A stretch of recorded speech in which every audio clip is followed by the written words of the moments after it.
رمضان المبارک بڑی ہی برکتوں اور رحمتوں والا مہینہ ہے، اور اس میں ایک رات بڑی ہی بابرکت ہے جسے لیلۃ القدر کہا جاتا ہے۔ آقا علیہ الصلوۃ والسلام ارشاد فرماتے ہیں کہ تمہارے پاس ماہ مقدس رمضان المبارک آ گیا، اور اس میں ایک رات ایسی ہے جو 1000 مہینوں سے افضل ہے۔ جو اس رات کی برکات سے محروم رہا،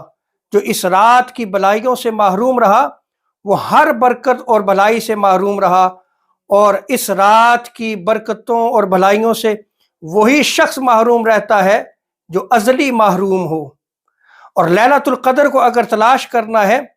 تو رمضان مبارک کے آخری عشرے کی تاک راتوں میں اسے تلاش کیا جائے، جیسا کہ آقا علیہ الصلوۃ والسلام کا فرمان مقدس ہے۔ اور آقا علیہ الصلوۃ والسلام فرماتے ہیں کہ جو لیلۃ القدر کی رات کو ایمان کی حالت میں اور اخلاص کے ساتھ قیام کرتا ہے، اللہ تبارک و تعالی اس کی زندگی کے پچھلے تمام گناہ معاف فرما دیتا ہے۔